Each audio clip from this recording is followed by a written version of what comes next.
Mari Bapak Ibu Saudara yang terkasih, kita membaca Alkitab setiap hari dan hari ini kita akan membaca Markus pasal 3. Yesus menyembuhkan orang pada hari Sabat. Kemudian Yesus masuk lagi ke rumah ibadat. Di situ ada seorang yang mati sebelah tangannya. Mereka mengamat-amati Yesus kalau-kalau ia menyembuhkan orang itu pada hari Sabat, supaya mereka dapat mempersalahkan dia. Kata Yesus kepada orang yang mati sebelah tangannya itu, "Mari, berdirilah di tengah." Kemudian katanya kepada mereka, "Manakah yang diperbolehkan pada hari Sabat, berbuat baik atau berbuat jahat, menyelamatkan nyawa orang atau membunuh orang?" Tetapi mereka itu diam saja. Ia berduka cita karena kedegilan mereka, dan dengan marah ia memandang sekelilingnya pada mereka, lalu ia berkata kepada orang itu, "Ulurkanlah tanganmu." Dan ia mengulurkannya, maka sembuhlah tangannya itu. Lalu keluarlah orang-orang Farisi dan segera bersekongkol dengan orang-orang Herodian untuk membunuh dia. Ayat 7, Yesus menyembuhkan banyak orang. Kemudian Yesus dengan murid-muridnya menyingkir ke danau, dan banyak orang dari Galilea mengikutinya. Juga dari Yudea, dari Yerusalem, dari Idumea, dari seberang Yordan, dan dari daerah Tirus dan Sidon, datang banyak orang kepadanya. Sesudah mereka mendengar segala yang dilakukannya, ia menyuruh murid-muridnya menyediakan sebuah perahu baginya karena orang banyak itu, supaya mereka jangan sampai menghimpitnya. Sebab ia menyembuhkan banyak orang, sehingga semua penderita penyakit berdesak-desakan kepadanya, hendak menjamahnya. Bila mana roh-roh jahat melihat dia, mereka jatuh tersungkur di hadapannya dan berteriak, "Engkaulah Anak Allah." Tetapi ia dengan keras melarang mereka memberitahukannya siapa dia. Ayat 13, Yesus memanggil ke-12 rasul.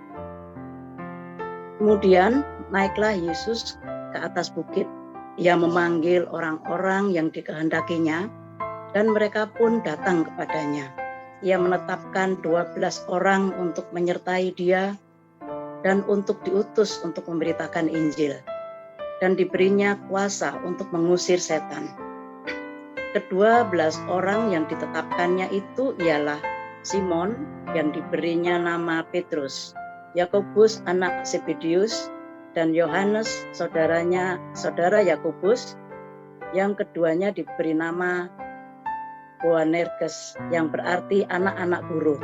Selanjutnya Andreas, Filipus, Bartolomeus, Matius, Thomas, Yakobus anak Alfeus, Tadeus, Simon orang Selot, dan Yudas Iskariot yang mengkhianati dia. Ayat 20, Yesus dan Beelzebul. Kemudian Yesus masuk ke sebuah rumah. Maka datanglah orang banyak berkerumun pula, sehingga makan pun mereka tidak dapat. Waktu kaum keluarganya mendengar hal itu, mereka datang hendak memanggil dia. Sebab kata mereka, ia tidak waras lagi.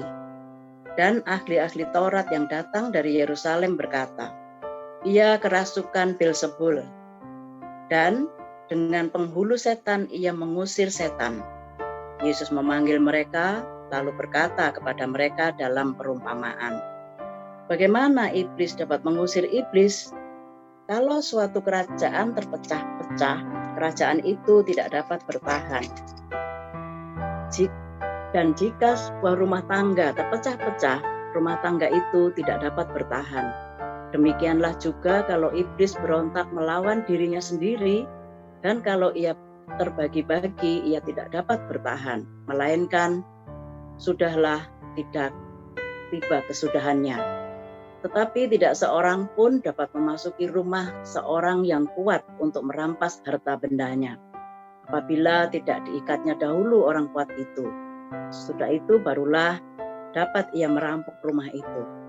Aku berkata kepadamu, sesungguhnya semua dosa dan hujat anak-anak manusia akan diampuni, ya, semua hujat yang mereka ucapkan.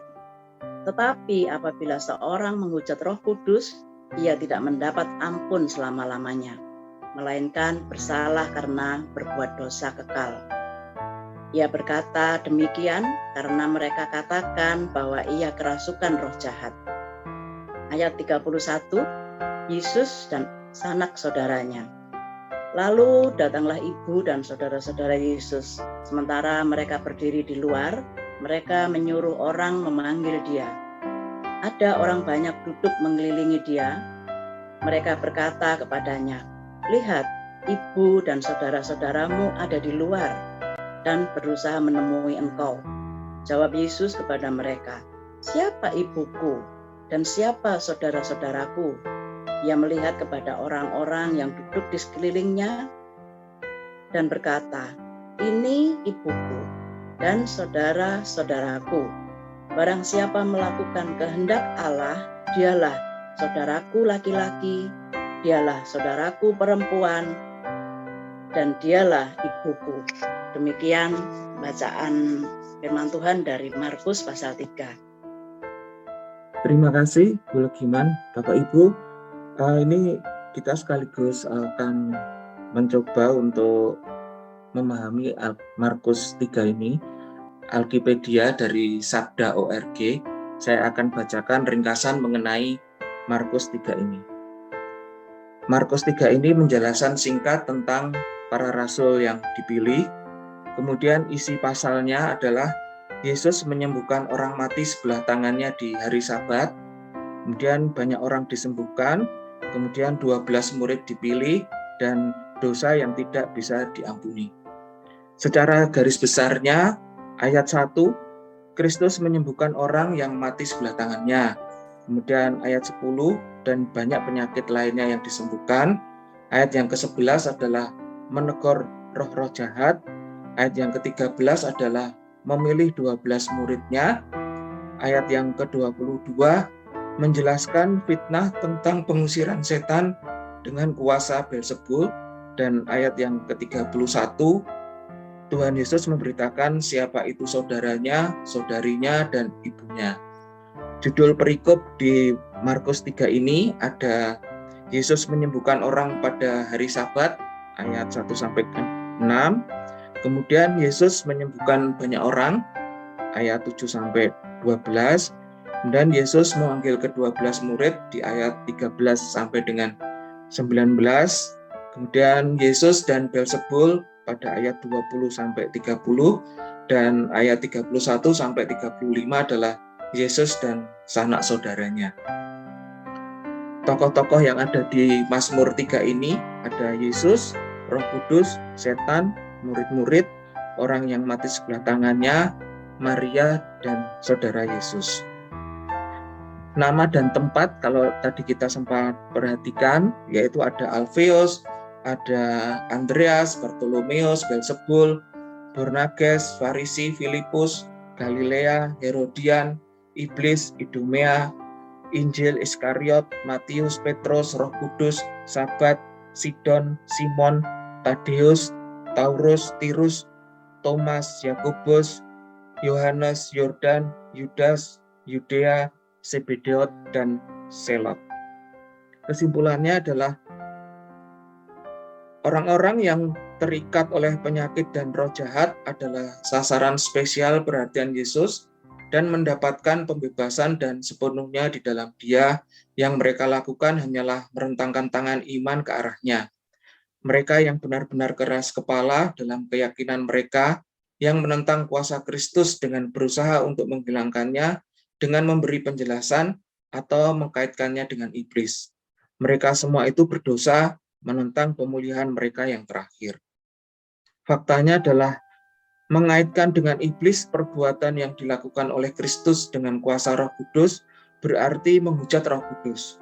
Banyak orang yang mencaci maki Kristus di atas kayu salib mendapatkan belas kasihan dan Kristus sendiri berdoa untuk mereka. Tetapi bagi mereka yang menghujat Roh Kudus tidak bisa diampuni. Demikian Bapak Ibu, sekiranya apa yang disampaikan di Alkipedia ini dapat membantu kita untuk memahami Markus 3. Terima kasih Bapak Ibu untuk pembacaan Alkitab kita pada pagi hari ini. Selamat beraktivitas. Tuhan Yesus memberkati kita semua.